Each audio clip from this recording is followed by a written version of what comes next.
Hello students. आज मैं जो टॉपिक आपके पास लेके आई हूँ वो है टाइप्स ऑफ नेचुरल वेजिटेशन।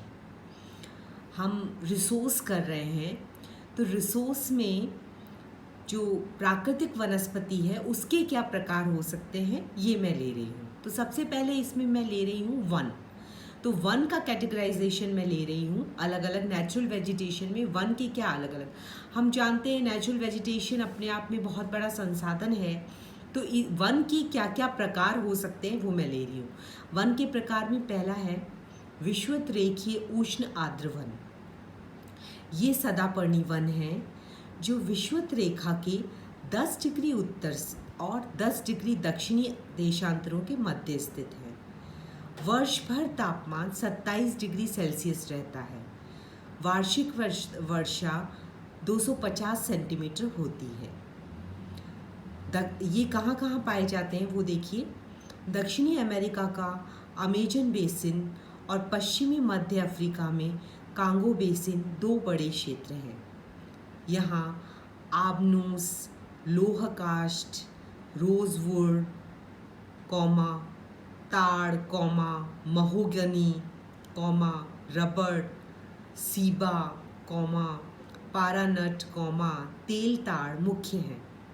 इनकी लकड़ी कैसी होती? कठोर। ये वन सघन है।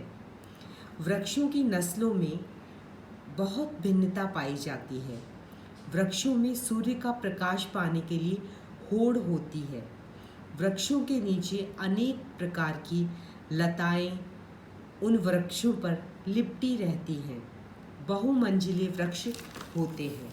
तो ये तो आपका पहला हो गया विषुवत रेखीय उष्ण आर्द्र वन। दूसरी कैटेगरी है उष्णकटिबंधीय हल्के वन। उष्णकटिबंधीय हल्के वन में क्या है? उपोष्ण कटिबंधीय, इनमें मानसूनी पर्णपात वन, अर्ध पर्णपाती वन, झाड़ियाँ आदि सम्मिलित की जाती हैं। वर्षा 150 सेंटीमीटर से अधिक होती है।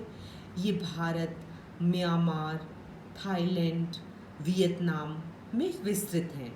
150 सेंटीमीटर से कम वर्षा और 50 सेंटीमीटर तक की वर्षा वाले क्षेत्रों में पर्णपात वनों में कुछ दूर दूर वृक्ष होते हैं। अफ्रीका के उपोष्ण कटिबंधीय भाग, ब्राज़ील, ऑस्ट्रेलिया में भी ऐसे वन पाए जाते हैं। वृक्षों में कौन सी नस्लें मुख्य हैं? देखिए, वृक्षों में सागवान, साल, बरगद, पीपल, गुलर, शीशम, आम, महुआ, जामुन, नीम, मैंग्रोव, यूकलिप्टस, हल्दू, पलाश, सेमल मुख्य हैं। शुष्क प्रदेशों में बबूल, छोकरा, इमली आदि। भूमध्य सागरीय वन तथा सदापर्णी झाड़ियाँ, ये तीसरी कैटेगरी है। इसमें है 30 डिग्री से 45 डिग्री अक्षांशों के मध्य महाद्वीपों के पश्चिमी भागों में ये स्थित हैं। जाड़े के मौसम में पछुआ पवन से वर्षा होती है। गर्मी की लंबी शुष्क ऋतु से बचाव के लिए वृक्षों की जड़ें लंबी होती है। इनकी छाल मोटी होती है। वृक्ष छोटे व दूर दूर होते हैं। उनके बीच में झाड़ियाँ होती हैं। पत्तियों पर मोम जैसी चिकनाई लगी होती है जिससे वाष्पीकरण कम होता है। ये भूमध्य सागरीय तट के देश कैलिफोर्निया, मध्य चिली, दक्षिणी अफ्रीका जिसमें केप प्रदेश आता है, दक्षिणी पश्चिमी ऑस्ट्रेलिया में फैले हुए हैं इस प्रकार के वन। इसमें मुख्य वृक्ष हैं सनोवर, बलूत, ओक, कॉर्क, ओक, जैतून, अंजीर, शहतूत। झाड़ियों में चपरल या माखी मुख्य हैं। तो ये तो आपकी थर्ड कैटेगरी हो गई। अब हम चलते हैं चौथी कैटेगरी, वो है समशीतोष्ण पर्णपाती वन। शीतोष्ण कटिबंध में ग्रीष्म काल में वर्षा तथा शीतकाल में हिमपात होता है। वहाँ पर्णपाती वन पाए जाते हैं। इनके वृक्ष हिमपात से पूर्व पत्तियाँ गिरा देते हैं।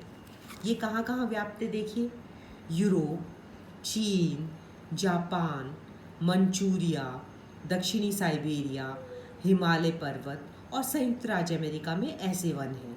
इनमें ओक, मैपुल, ऐश, एम, अखरोट, बीज, हीकरी, तून, भोजपत्र, बान, मोरू, तिलोंज आदि वृक्ष होते हैं।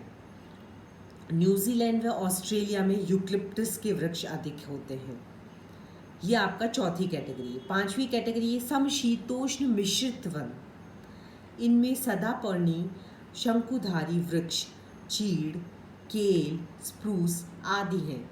मिश्रित वनों में चौड़ी पत्ती के वृक्ष आस्पेन, ऐश, बर्च, विलो एल्डर अधिक होते हैं। नेक्स्ट है शंकुधारी वन। शंकुधारी वन में सदापर्णी शंकुधारी वन वे होते हैं जिनमें ग्रीष्म ऋतु में भी तापमान इतना ऊंचा नहीं रहता जो वाष्पीकरण के कारण अपनी पत्तियां गिरा दें।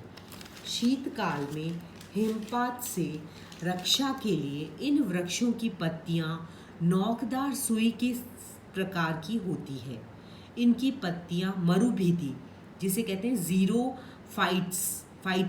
ज़ीरोफाइटिक मरुभेदी होती हैं।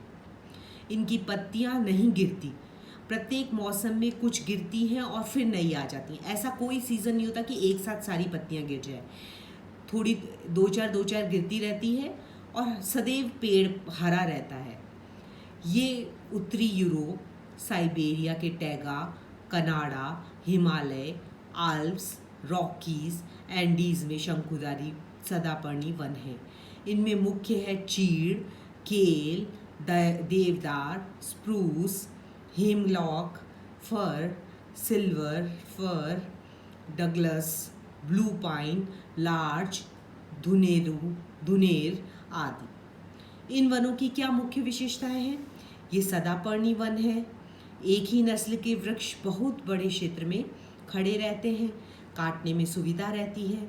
इनमें मनुष्यों का तीसरी विशेषता है, इनमें मनुष्यों का आना जाना सरल है। इनकी लकड़ी नरम होती है। इनका आर्थिक महत्व है।